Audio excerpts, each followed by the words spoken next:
tinatayang 214,000 milyon halaga ng cocaine ang narecover ng mga otoridad sa magkahiwalay na operasyon sa baybayin ng Puerto Princesa City, Palawan. Matapos matagpuan ang 36 na bloke ng cocaine at karagdagang 430 grams na nagsasabing illegal na droga. Nakatutok dyan si Patrolwoman Christine Lorenzo. Muling pinuri ng Puerto Princesa City Police Office ang pagiging mapagmatsyag at pakikipagtulungan ng mga mamamayan matapos ang dalawang magkahiwalay na insidente ng pagkakarecover ng hinihinalang cocaine sa mga baybayin ng bahagi ng Barangay Bahile at Barangay Bagong Bayan, Puerto Princesa City nito lamang ika-11 ng Oktubre taong kasalukuyan.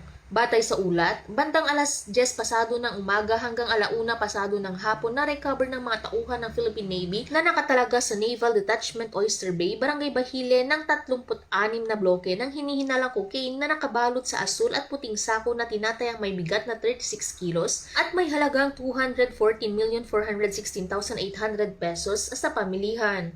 Ang mga nakumpiskang droga ay agad na itinurn over ng Western Naval Command sa pamamagitan ng BRP Ladislao Diwa sa PIDEA Palawan Provincial Office para sa wastong disposisyon. Samantala, bandang pasado 1:00 ng hapon sa parehong araw, nakatanggap naman ng ulat ang mga tauhan ng Police Station 3 na pinamumunuhan ni Police Captain Dioscoro S. Archidera Jr. mula kay Barangay Charlie Rolly A. Magbanwa ng Barangay Bagong Bayan hinggil sa natagpo ang transparent na plastic na lalagyan sa dalampasigan ng purok mangingisda. Nang siyasatin, nadiskubre itong naglalaman ng tinatayang 430 grams ng hinihinalang cocaine na may halagang 2,279,000 pesos.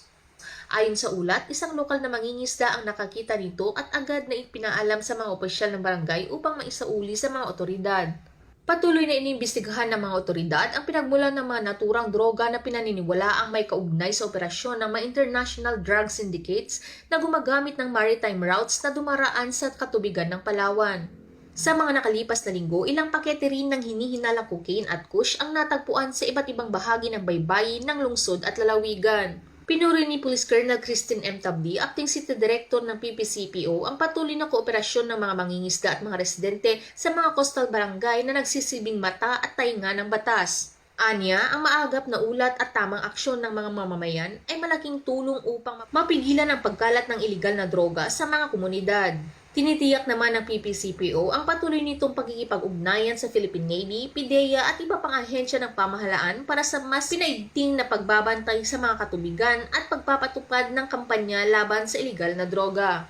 Mula dito sa Home of the Police Eco Warriors, Calapan City, Oriental, Mindoro, ako ang inyong PNN Correspondent, Patrolwoman Christine Lorenzo, alagad ng batas, tagataguyod ng Balitang Pulis.